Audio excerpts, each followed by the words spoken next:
Thank you.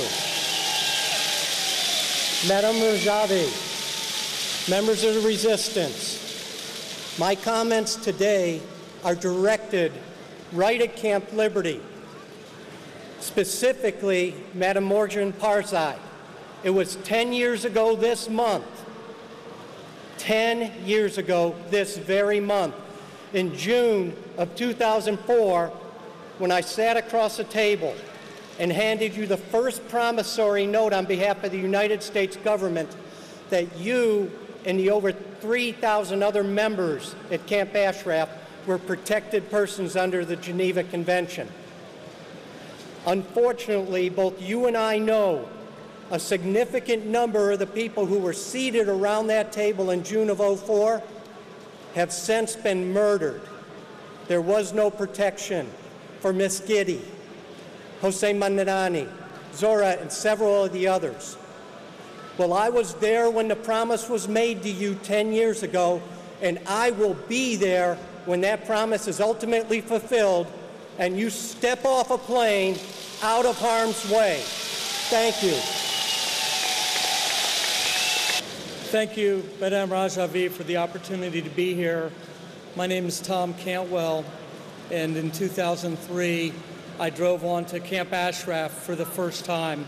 They always complied with my instructions. They cooperated with everything that the coalition forces asked them to do. In short, they were people of honor and integrity. Today, in 2014, a large group of them are now interred at Camp Liberty. They are still the same people of honor and integrity, and I will not forget you. Thank you very much.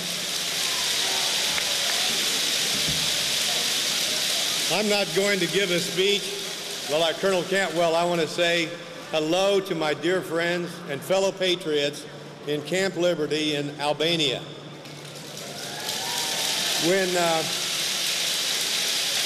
When I left Ashraf in 2004, the last thing I said to my friends there, I will see you again in a free Tehran.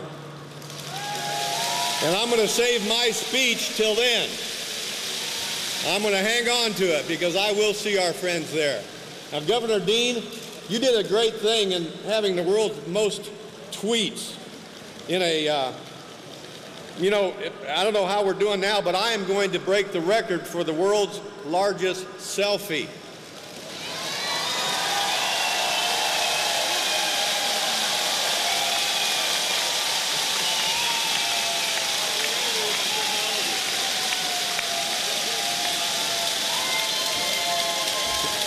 Thank you, ladies and gentlemen.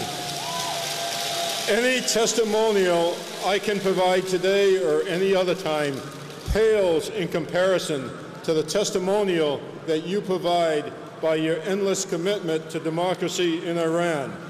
It also pales in testimony to the commitment to democracy and the pain being suffered by our brothers and our sisters at Camp Liberty.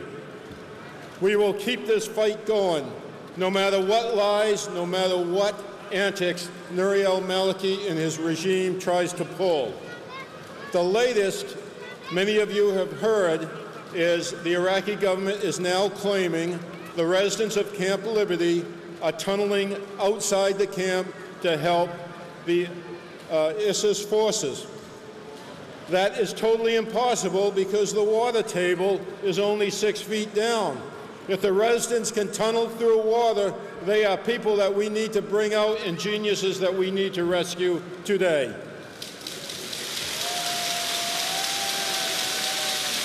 We will, as you've heard me say many times before, we stand together today. We stood together on the deserts of Diyala province, and we'll stand together always, and one day we'll stand together in Tehran. Thank you, ladies and gentlemen.